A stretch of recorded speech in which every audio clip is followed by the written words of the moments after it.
Netflix-ийн Physical Asia Show Монгол улсад сая долларын үн цэнийг авчрах маркетингийг дэлхийд зүгээр ямар ч мөнгө төгрөг авахгүйгээр үнэхээр төвчлөг байл та итгэх үү?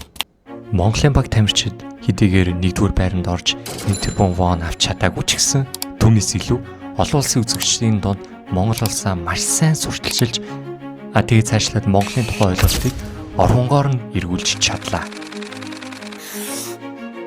Одоо тэгвэл та бүхэнд Монголын эдийн засаг, аялал жуулчлал, улс орны брендинг хэрхэн тесрэлт хийж болох талаар та бүхэнд хэлье. Хэрвээ та Physical Asia Show үзсэн бол та аль хэдийнэ мэдсэн байх. Монголчууд зүгээр нэг энд оролцоогүй. Тэд дэлхийд дахинд үзэн суугаа сая үзэгчдийн зүрх сэтгэлийг булаасан. Саяхны хүртэл гадныхан монголчуудыг зэрлэг бүдүүлэг ямар ч соёлгүй 13 дугаар зууны үед алуурчд байсан гэж хардаг байсан.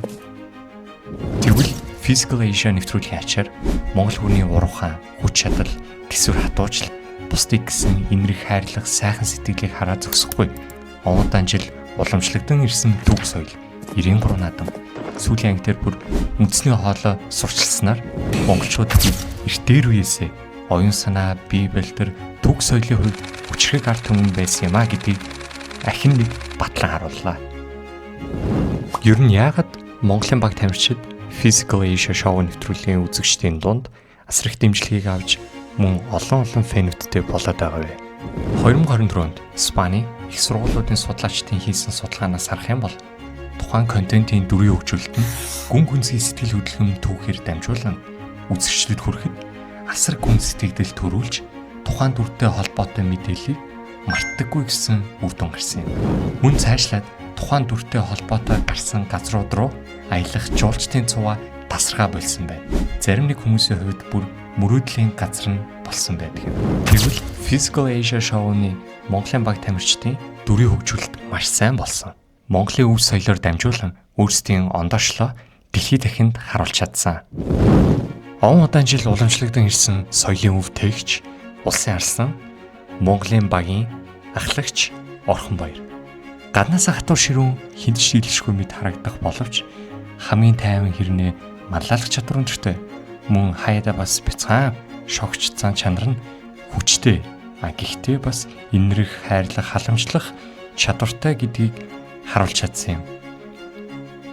Энэ нь гадаад үзэгчдийн тэр дундаа эмэгтэйчүүдийн хайр хүндэтгэлийг ихээхэн хүлээгээд байгаа юм. Тэрээр Instagram дээрээ дагагч нэмэгдсэн тоогоороо нийт тэмцээнд оролцогчдын дунд 3 тэрэмтлэгдэж явж байгаа юм. Эртний Монгол дайчдыг санагдуулан төр төрхтэй холимог тулааны тамирчин Инх Оргил.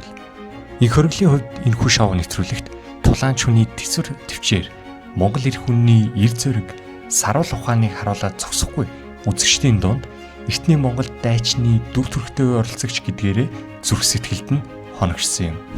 Тэрээр хүчрэг дайчны дүр төрхнөөс цаашлаад оновчтой стратегч гэдгийг мөн харуулад амьдсан юм а. Түүний дүр төрх үзэгчдийг утгаар нь байлдан дагуулсан гэж хэлж болно. Мөн баган татах тэмцээний үеэр эцсийн хүртэл бууж өгөлгүйгээр төсвөр хатуужлын гайхамшигыг харуулад зогсохгүй хүнд хэцүү цаг үед ч эрэг сэтгэл зүйтэй өөдрөг байж чаддаг юм а гэдгээ харуулсан юм а. Монгол эмэгтэйчүүдийн оюун санаа, бие бэлтрийн гайхамшиг болсон жудо бүхийн тамирчин Адиас Сүрэн. Оюун санаа, бие махбодын өндөр түвшний төвлөрөл, төвчээрийн хязгаарыг бидэнд харуулсан юм. Монгол эмэгтэйчүүд үнэхээр төсвөр хатуучилтай, үнэхээр хүчрэг юм а гэтэл үзэгчдийг байлдан дагуулж чадсан. Мөн үзэгчид түүнийг жинхэнэ Чингис хааны удамтай Монгол бүсгүй гэдгээр нь маш сайн таньдаг болсон. Волейболын тамирчин Ханц Сүрэнгийн хувьд эцсийн хүртэл шадралгүй тэмцэж байгаа нь Монгол эмэгтэйчүүдийн дайчин байдлыг ахин нэг нотлон харуулж байсан. Мөн өөрөө авахалсан ба хурд хүчээрээ хүчтэй оролцогч гэдгээ харуулсан.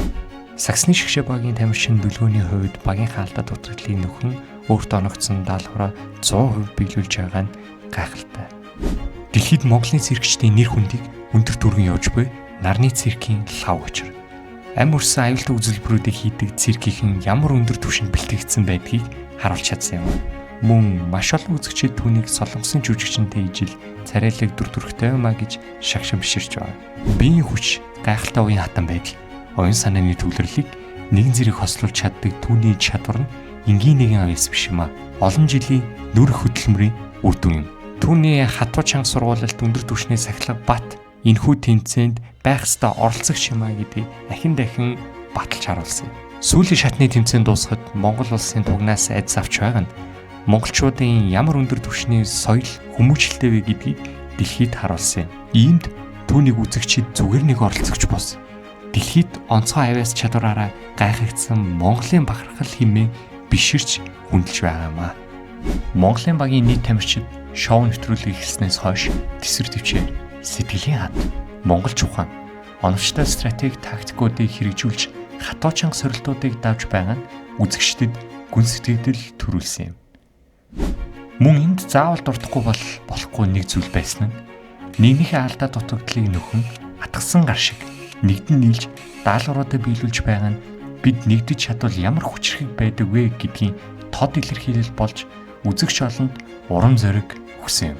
Иймдээч Монголын багийн хаштагийг ашигласан контентын тоо TikTok дээр 33.8 сая гараад явж байгаа нь. Харин Австралийн багийнхны хаштагийг ашигласан контентуудын тоо 25.9 сая. Мөн энэхүү хаштагийг ашигласан контентуудыг үзсэн үзэлтийн тоо 187 саяд хүрсэн ба энэхүү тоонд тасралтгүй өссөн байна. Үүнээс харахад Монголын баг тамирчид ямар өндөр хандлттай байгааг харж болж байгаамаа. Physical Asia Show Netflix-ийн англи хэл дээрх бус шоу нэвтрүүлгүүдийн топ 10 чагсаалтын 3 дугаар байранд ирэмблэгдсэн. Давтагдсан тоогоор 3.6 сая үзэлттэй байгаа ба Өмнөд Солонгос, Тайланд, Филиппин зэрэг улсуудад 1-р байранд чигсэн. Дэлхийд дахина 10 гаруй улсад топ 10-т чигсаад байгаа юм. Монголын баг тамирчид энэхүү шоу нэвтрүүлэгт орсноор Google Trends дээр Монгол руу аялах, Монгол наадам, Монголын өв соёлтой холбоотой хайлтууд нь Азийн орнуудад 200% өсөлт үзүүлсэн байна. Physical Asia шоунд оролцсон нь Монгол улсыг дэлхийд соёлын ялгарлаар онцлон харуулах чухал үе талбай боллоо. Монголын баг манай орны тамирчдын хүч чадал, нэр хүндийг дэлхийд сурчлаа зогсохгүй. Улс орны иргэд төв төрхийг бий болгож, аялал жуулчлал, үндэсний брендинг болон олон улсын соёл, урлаг, спортын хамтын ажиллагааны шинэ боломжуудыг нээж өгч байна. За ингээд Монголын баг хамт олондоо ахин дахин баяр хүргэе. Дайчид мориндоо